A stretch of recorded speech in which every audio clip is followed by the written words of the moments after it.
Hey, how's it going, everybody? Welcome back to Art of Creation Homestead. My name is Jason. We're in the kitchen today, and it's getting warm outside. It's Easter here, so it's spring. You may not be viewing this on Easter, but we're making an Easter dessert here. We got some of our fresh blackberries that were frozen from last year, but they're blackberries that we grew. Now they're not fresh now, obviously, but they're blackberries from our own property in our backyard that we froze last year. And Angela Kay's got a delicious blackberry cobbler recipe for you today, so I'm going to turn it over to her and let her take care of it, okay? Now, first things first, you want to preheat your oven. You want to preheat it to 375 degrees. And you want to have a 13 by 9 baking dish. I'm using glass. It will probably work much better with glass than with metal. So you can use glass or stoneware. I would not really recommend metal, because the acid in the blackberries can sometimes react. And I have put 1 stick, which is a half a cup of unsalted butter in it. Just put it in there straight out of the refrigerator. Now we're going to put this into the oven and let that melt. And while that's melting, in this bowl we have 1 cup of all-purpose flour, 1 cup of sugar, 2 teaspoons of baking powder, and 1/4 teaspoon of salt. Now you just want to mix that together. Let the sugar work as an abrasive to break up any lumps in your baking powder or your flour. Just mix it around until you see that it's all mixed together and most of the lumps are broke up. And don't throw it everywhere like I just did. But how many times have I told you guys, a messy cook's a good cook? So yep, absolutely. If you ain't got no mess in your kitchen. Now, to this, we are going to add 1 cup of milk. And the reason it looks a little funny, it has 2 teaspoons of vanilla in it. Cup of whole milk, 2 teaspoons of vanilla. Yes. Gotcha. Now just pour that in.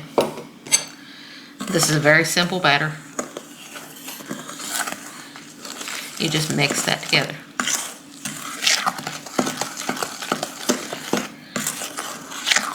Just mix it until you don't see any more dry.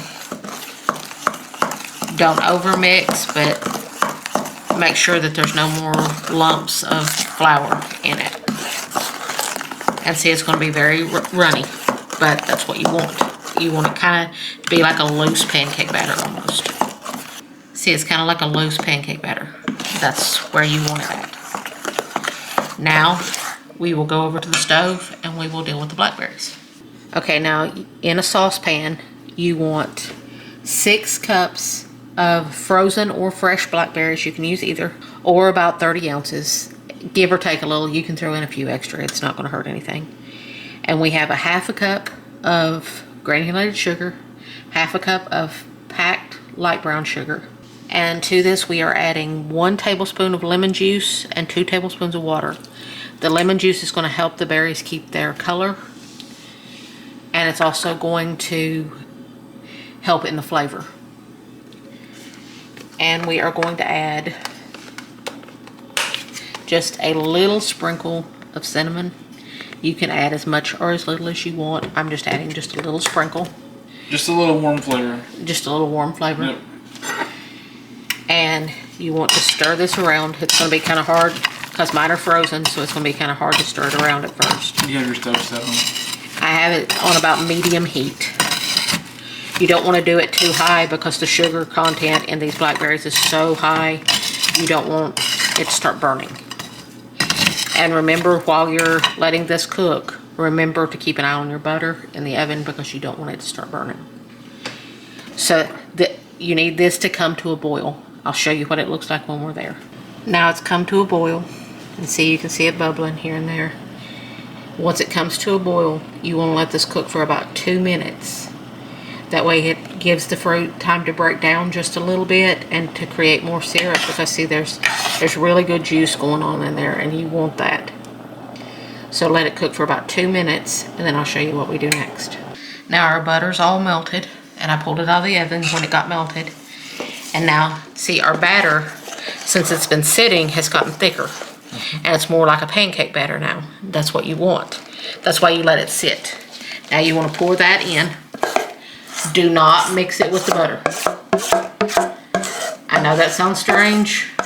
Do not mix it. Now you want to push it out to the corners, but don't stand here and mix it with the butter. Just push it out to the corners. Let the butter go where it wants to go, right? Yep, let it go where it wants to go. Just don't mix it in. And see, just leave it like that. Now we are going to, this is our blackberries that we cooked. Still popping hot. Yep. While they're just off the stove, you want to just dollop them on here with the juice. You want all that juice in there too, because your batter is going to bake up around it. So you don't pour them in? You don't pour them in, you spoon them. Gotcha. When you get down to the last bit of juice, you can pour the last bit of juice, because the more juice you have, the better it's going to be. And these were very juicy, big blackberries, so there's going to be a lot of juice. The better your blackberries, the better your cobbler's going to be, just to be honest. Now I'm going to pour this last little bit on just very slowly, because you don't want it to start mixing with your batter. You don't want it to disturb your batter. So now, see, you can see it's already starting to cook some around the edges. That's what you want it to do. Now I'm going to put this in a 375-degree preheated oven until your batter will rise up above your blackberries and it will turn nice and brown. I'll show you what it looks like when we're there. This beautiful cobbler is out of the oven. And it smells so good too, y'all. The house smells really good from it. It baked for exactly 45 minutes. Yep. And see, now when you touch it, your cobbler is all set, but when you shake it, there's still going to be a little bit of jiggliness there, but that's just from the fruit. Now you want to let this cool some. Yes. Now, it's good served warm, but you don't want to touch it right now. Nope. You will burn your pie hole. Hot sugar. Hot sugar is like molten lava. You will burn your pie hole severely. Yep. So let it cool just a little. And it'll thicken up then. Yes. More. It's good. It will be good with vanilla ice cream. It will be good with whipped cream. It'll be good just on its own. Yep. All right, and that's it. Since we're taking this to Angela's mom's for Easter, I'm not going to taste it right now, okay? If I get a chance to taste it, then we'll throw that in here at the end, all right? But for now, that's a stinking delicious looking blackberry cobbler that is super easy to make, and it's quite impressive. I did not expect that batter and that dough to rise up through it like that. I should have known better, because it's Angela Kay fixing it, y'all. She don't make no mistakes on this stuff. So there it is. But thank y'all so much for watching. We do appreciate it. My name's Jason. The smart one, her name's Angela Kay. It's Art of Creation Homestead. We love y'all. God bless you and goodbye. Okay, we're sneaking that bite out. Sneaking. Oh wow. It's worth the sneaking. Holy heck. Wow. Yeah, try this one. Happy Easter.